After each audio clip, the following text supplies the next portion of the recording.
Welcome everybody again. I'm sorry about the technical difficulties. You can see that I have forgotten about these two things. I'm using my Loma Linda account through the app. The other ones I usually use as a browser because it uses less bandwidth.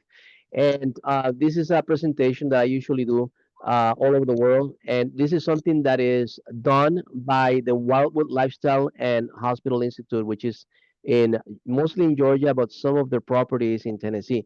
So this was given at the 2010 General Conference session in Atlanta. We're not to reinvent the wheel. If already something is good for us to use, then let's use it. And then you can actually download something similar through the ASI website, and it's free for you to download.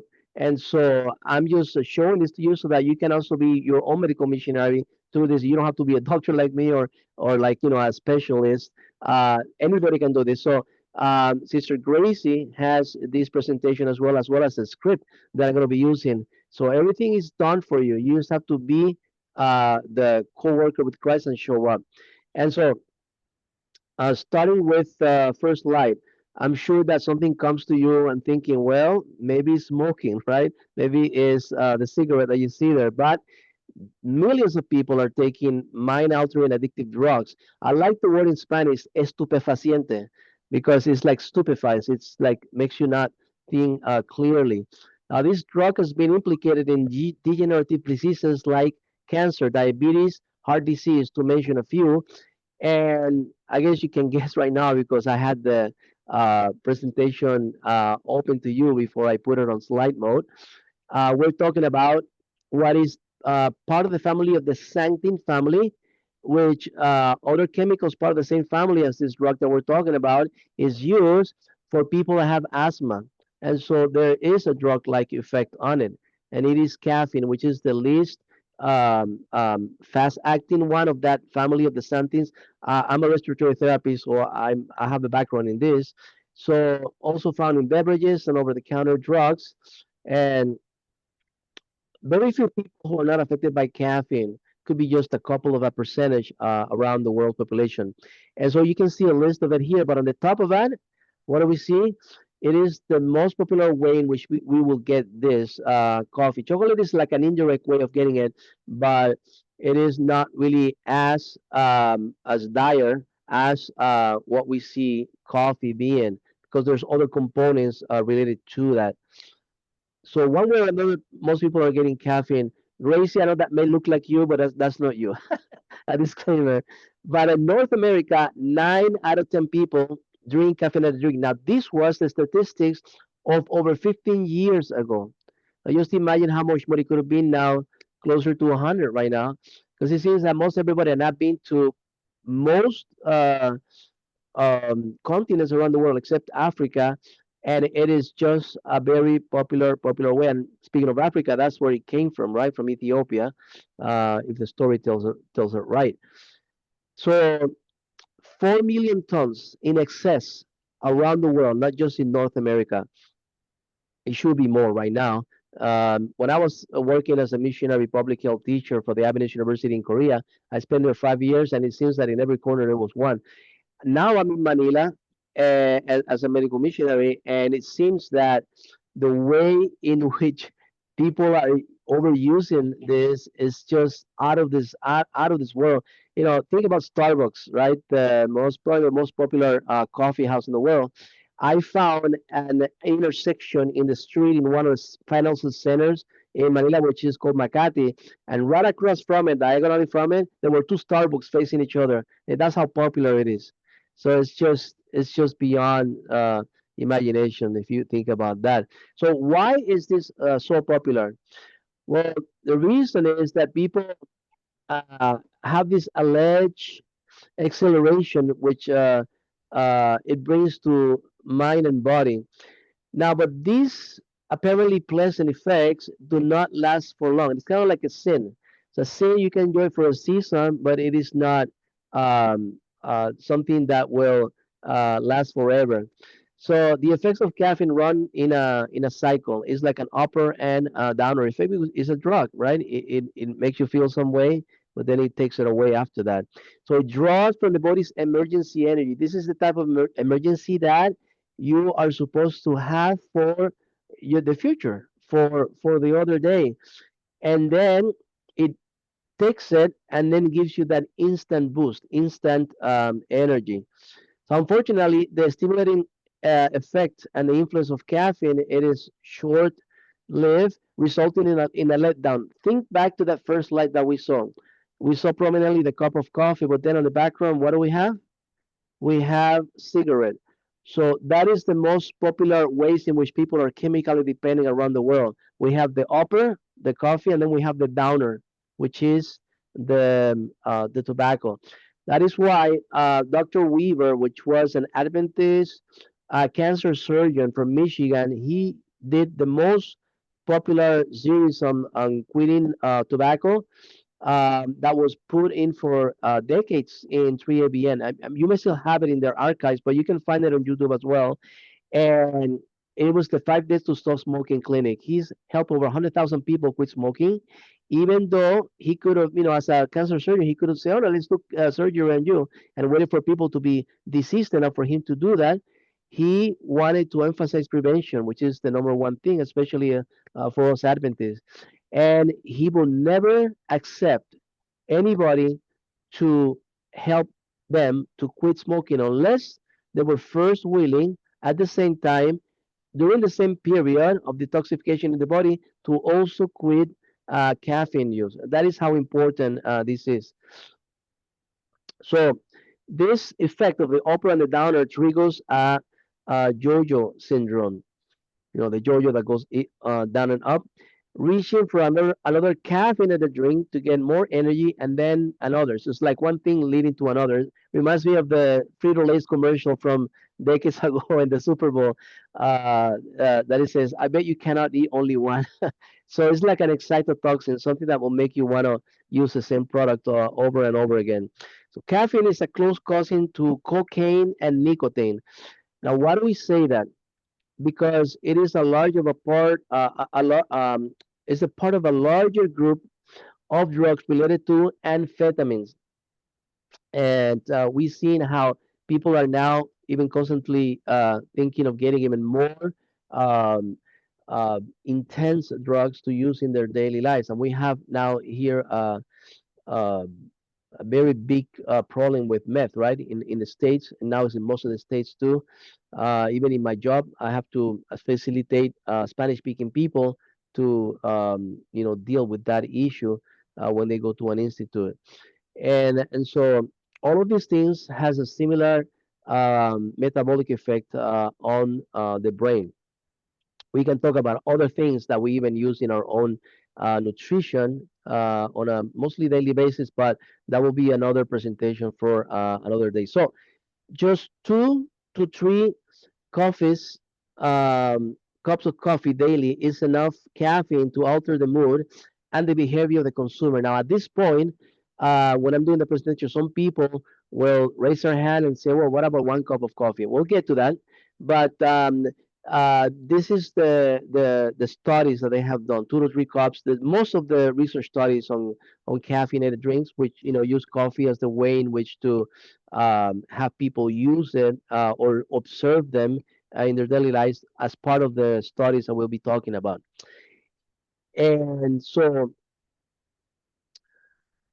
the effects of caffeine upon the brain and nervous systems are far reaching because it is not just for that time, but it stays in your system for a longer than usual time.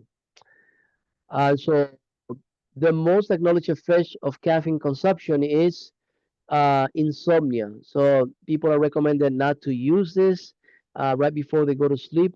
I would say 4 hours before, but if I'm being honest, as a responsible public health doctor, I will say never, right?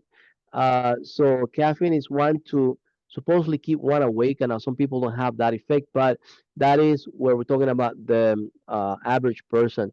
So even if a person has slept enough hours, the quality of sleep is usually not as good as it should be. So you have a cycle of sleep that is supposed to be between 60 to 90 minutes, depending on your circadian rhythm, and it's supposed to have an effect of going to deep sleep and then rapid eye movement, which is where you have the dreams, you're like closer to waking up, and then you do that again, that same cycle. So when you have low quality of sleep, which is part of my dissertation, it actually follows an effect that does not go into deep sleep, which is restorative sleep, which is repairing sleep. So we lose that when we think that we are still sleeping, even while using caffeinated products. So that also to come with that is caffeine users who are also more likely to experience hostility, depression, and fatigue. And so, if you don't have enough sleep, then that is something that will lead to that. So do you want to do you want to do you want to experience more hostility, depression, and fatigue? I think we have enough of that in the world, and depression has accelerated exponentially during the pandemic, and we're still feeling the effects of that. It has become the number one cause of disability around the world in terms of professional related things. So what about the impact of caffeine on our physical health? Well, caffeine relaxes the muscles at the upper end of the stomach. As a result, partially digested food may leak from the stomach back into the esophagus, and it causes heartburn. Caffeinated drinks also stimulate the stomach to produce more acid, so this can contribute to the development of painful ulcers. I am missing some slides here, so that's what I'm parking it on this slide. I don't know what happened, but I don't want to dwell in that right now. But what is happening with the way in which the the liquid of the coffee comes down, it is that you also have to deal with how the the coffee beans were roasted, and so that increases the acidity on the stomach in such a way that then it increases the risk for people to get ulcers. So this is what it is saying here. So um, whatever comes into the blood system when you have caffeinated drinks will actually acidify the blood. Our blood has to be kept at a 7.4 pH. If you want to be more exact, 7.395 pH, but we round it up to 7.4. And this is my usual quick explanation when I'm trying to, even people that try to sell me coffee, and explain to them why I do not use that. And so what happens is that the body has to take minerals out, bleach minerals out of the bones so that it can be put into the blood system so that the blood can remain at a 7.4. Because if you went to have acidosis in your blood, then you will have a respiratory crisis. We have to deal with that in the hospital many times and give respiratory treatments and whatnot. And arguably, thus, uh, coffee has become the number one cause of osteoporosis around the world, especially more in women, because as bad as it is for guys, of what happens in our body when we are using coffee, it is actually even more so for women. It is up to 5 times worse because women have a more complex hormonal cycle. So that's going to affect them more. So, thus, you see osteoporosis more common among women than on men. Um, and so most people are not aware of this effect and the way that of how caffeine increases a person's risk of cancer and heart disease because of the things that we just talked about. So let's deal with the 1 cup of coffee a day. Let me see something here. Hold on. I'm looking at my notes here, and I just want to make sure that, yeah. Okay. So 1 cup of coffee a day increases the risk of, before we go there, I think I found out what happened. I was flipping on my pages and I was 1 page ahead. So I'm gonna go back to what I was doing right now, but I'm gonna go back to the slide that we were supposed to be on. So from the slide that we're on, we're gonna go to the study of Loma Linda University. Now, this was done in the 1970s. And what happened is that they got there were some spiders that were on a researcher's lab, and what they did is these are the spiders that form a very beautiful spider net, perfectly circular. And so they use the spiders as a way to show the effects of caffeine on the body. And so for their experiments, this is called the orb building spider. And so it has a very symmetrical shape so that you can better measure the effect of whatever drug you would want to test it on. So very cleverly, the researchers were able to measure an infinitely small dose of caffeine, which they injected into the spiders' bodies with a super fine needle. So each spider was given a dose equivalent to 2 cups of coffee, only 2 cups of coffee in an adult human. So they extrapolated the amount for the spider's body that will be equivalent to what will be the effect in us for our brains. So the spider's webs were then carefully studied. So all, and I'm talking 100% of the webs after receiving caffeine were completely distorted of the spiders that were given that. They were small, they had a few strands, as you can see, and were very misshapen in appearance, meaning that there was not really like a rhyme or shape to how they usually do that. So before the caffeine dose, the webs were beautiful and had 30 to 35 circular rings of silk thread. So they were able to measure that so that they could compare it later on, the pre and post. So it only took just 48 hours after a single dose of caffeine, the webs were still distorted. It was not completely there. So the effects are lasting longer in the body. So only containing 12 or 13 rings. So it will be probably about uh, 33 to 30% of the webs that were supposed to be there, of the web rings. And this distortion continued with the spider's web returning to normal only after 4 days, 96 hours. And so you may think that you're just getting 2 cups of coffee and then it will be fine. But for most of the week after that, you're still going to feel the effects of that. So there's also a definite price tag for um, you to spend money on something that is making you ill, but also to make the nervous system not work as it should for a longer period of time and thus decreasing mental performance because you're not giving the body what it needs. It may be what it you think it wants, but not exactly what it needs. So we talked about insomnia already. I already said it, and uh, this is what the slide was about. You may be able to think that you're sleeping, but you are tossing and turning, going here and there, and not really having the deep restorative sleep that I was talking about. And then it transforms into this road rage, among other things, job drama, and all these other things. So physical health, we talked about what happens with the reflux that may happen through the acidity of what you're taking, and then the duodenal ulcer that may accompany that. So there's some people that say, "Hey, what about decaffeinated coffee, right? There's no caffeine in that." Well, not technically. They cannot take all of the caffeine from it.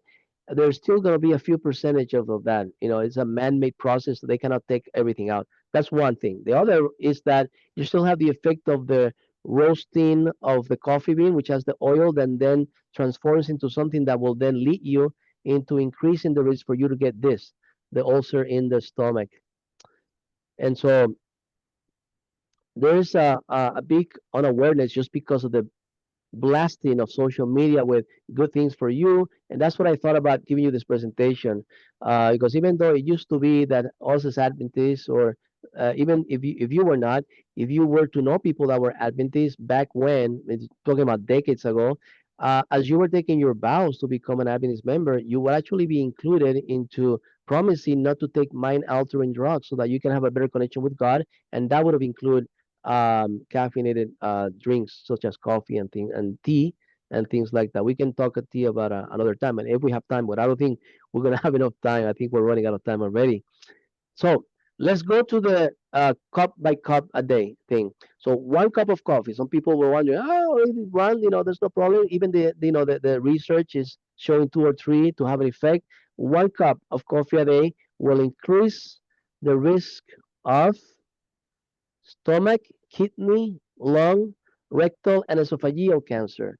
Increased risk. And so this is something that is not hearsay, it's not per se, it is based on actual scientific research. And then it doubles the bladder cancer risk in women, especially.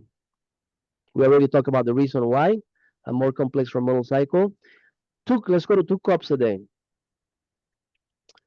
So that will raise colon cancer risk by over 100%, 250% increase, doubling the risk of fatal bladder cancer. So untreated side, when you catch it, it progresses so rapidly that when you catch it, you're at stage 3 or stage 4. That's what they mean by that. Oh, And then increasing the risk oh, of ovarian and privacy. pancreatic cancer. Yeah, go Hey, ahead. Yes. long, long, long, long, long. Yes. Have a question or comment? Okay, I I'll know continue. mom will never want to come. All right. So let's continue. Coffee is known to elevate blood pressure and to increase the chances of a stroke or a heart attack. And so, of the effect that I was telling you about the C5 in the blood, among other things that physiologically happens to you. So let's go to 5 cups of coffee. So it will increase coronary artery disease by 300%. So caffeine may also increase the heart rate, cause irregular beats, so tachycardia, among other things, raise cholesterol, and accelerate blood clotting. So it will increase the effect of an atheroma that will then may go to the brain and or the lung, and then you will die very quickly. That will then lead to an MI, a myocardial infarction. And speaking of that, uh, a woman is more likely to die from their first heart attack. A man is more likely to live a first cardiac infarction. And so, again, women are more at risk than men, especially when it comes to this. So, while caffeine presents significant health concerns for everybody, pregnant women may be at greater risk. And so, why do you think that is? So, if you're a pregnant woman and you think, no alcohol, no tobacco, but then coffee is okay, doctors will say that to them, I'm sure. If you're drinking 3 or more cups, and we're dealing with 3 or more cups again because of how the research measured it, or tea a day. Now, you might be hearing about the effects of green tea that is more healthy, and you've been, seeing all these articles about the healthy effects of tea. But I learned from Dr. Walter Bythe with his research that he did in South Africa that the green tea has a higher level of tannins than black tea, and so that may make the body absorb even more caffeine from the green tea, and so it might just be the same as a black tea, as bad as it is. So this was found to be more than double the risk of having a miscarriage. If you have a history of miscarriages, check to see about your habit of caffeine use. So caffeine consumption during pregnancy, also, if you don't have a miscarriage, could have a lower birth weight, bone problems, and slower fetal growth. Now, where else have you heard that they announce all over for you not to use that other drug, tobacco use? So even after birth, a mother's caffeine's consumption can pose a serious risk to her baby. Few mothers are aware that caffeine levels in breast milk are 50% higher than in their own blood. So they're essentially drugging their own child without their knowledge. And to make matters worse, this caffeine stays in the baby's bloodstream. Guess how long? Even longer than what we saw for the spider study. 80 hours. And for the same dose, in the mother, it may stay for 5 to 6 hours. But a baby's metabolism is so fast that it keeps that into the into the metabolic their metabolic rate, and so it affects them even more because of what they're doing to grow fast. Do you know that caffeine use can cause a deficiency of essential vitamins and minerals? So I touched upon that point earlier. So the caffeinated beverages have been associated with deficiencies of calcium, which is having to leach that mineral from the bone to maintain the 7.4 pH in the blood. B vitamins, and especially if you're a vegetarian, like many of us are in this forum, then you have to be more aware of that because of making sure that there's enough vitamin B12, there's no depletion of the other ones, and so iron as well. So especially for women, right? Because depending on how your period is, then you might experience a lower amount, and then you can have problems with your hemoglobin levels to anemia. Caffeine is also associated with the loss of that calcium, as I mentioned, from the bone and osteoporosis, and we already talked about that. And in another study, calcium loss doubled in almost everyone who use caffeine. So we're talking the same gender, man or female, regardless of gender. So imagine the effects of caffeine on the bones of a young, growing body. A child drinking a can of caffeine soda, so you can find it is one of the most common drink. Even in St. Louis, we would go to these places to eat, and then they will have this soda fountain, and there were all these unknown drinks, from the mainstream ones. But then they will tell you what was the equivalent of it, and then they of course had all these cola drinks as well. And a child can be given a soft drink, but his effect will be even harder on the body, equivalent to 4 cups of instant coffee for an adult. Again, as we saw with the fetus and then the breast sucking baby, then even the child has grown is still in an infant level, a toddler level, and then a primary school level. It will still have up until age of 12 a greater effect of negativity from using caffeinated products, even if it's on a soft drink, compared to the adult. In a recent study, well, not so recent, but there's been studies that have been using the same principle as this one that we're seeing again. 460 teenage girls who drank soft drinks, especially dark colas, also had 5 times higher risk. And this is where I'm drawing this from. And in the script, at the end, you're going to have references for all of these scientific references and where do we get this from. So don't think that we're just making this up. I heard someone earlier saying, no, no, I don't know if that was a mistake. But anyways, you get it from Gracie now. She has it. 5 times higher risk of breaking a bone than other girls who didn't drink colas. Caffeine is an addictive drug, and regular use of even small amounts usually leads to dependency. It's like being stuck in jail. If you don't think caffeine is addictive, just stop using caffeinated products and see what happens to your brain, especially headaches. Choosing to stop drinking coffee, tea, or soft drinks is a wise choice, but for many it is not easy. Within 12 to 24 hours, and here we go into the withdrawal symptoms of stopping all caffeine, withdrawal symptoms may appear. This can include headache, fatigue, apathy, and some anxiety or nervousness. And so don't let the initial symptoms intimidate you because most symptoms peak after 36 hours. So most of the stuff that comes into our body that is of chemical dependency can be detoxified by the body within 3 to 5 days. That includes tobacco use. So you're using the same detoxification pattern as tobacco, and that's why they're all under the same class of amphetamines. So don't let that intimidate you. Will peak after 36 hours and then should be gone entirely in the first week.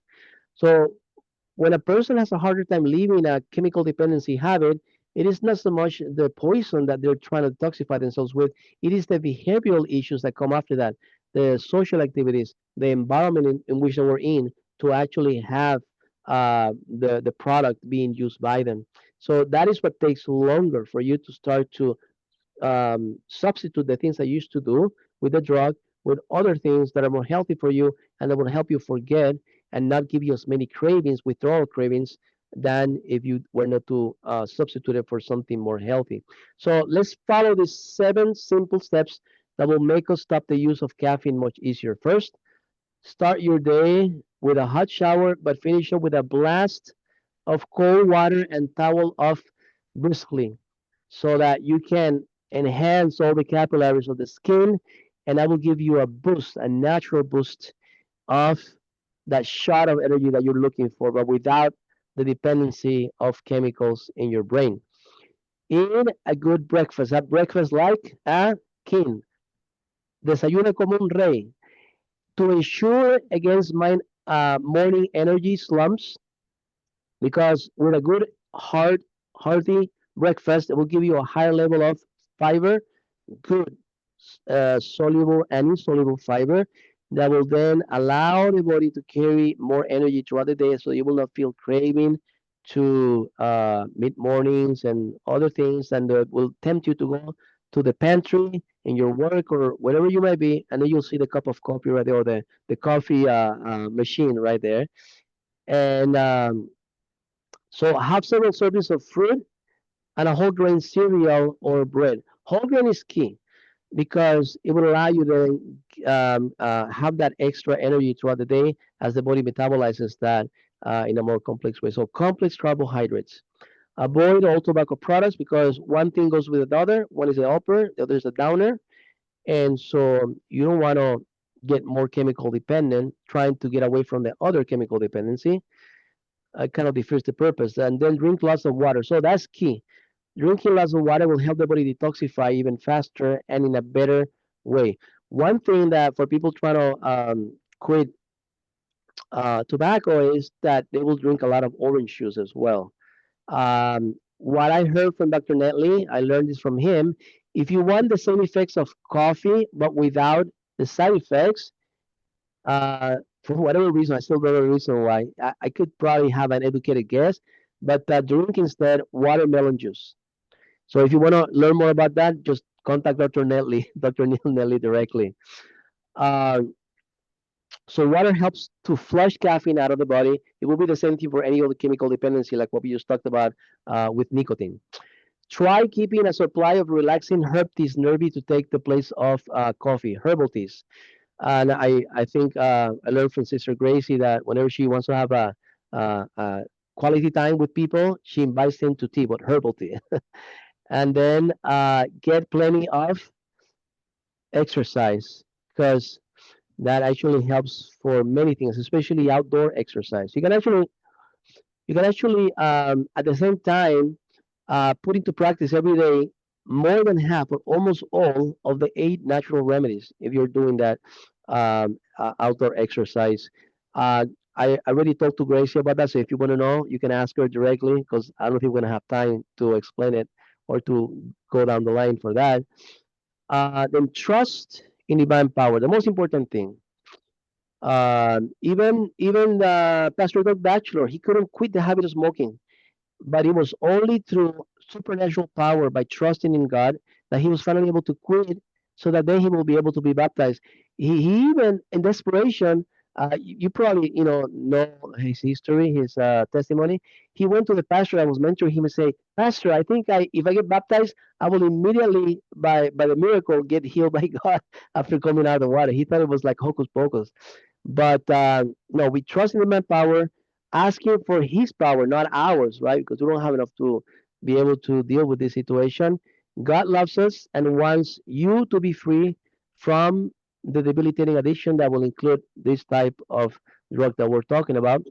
He is ready and willing to give you victory over every bad habit. He promises, I am the God of all flesh.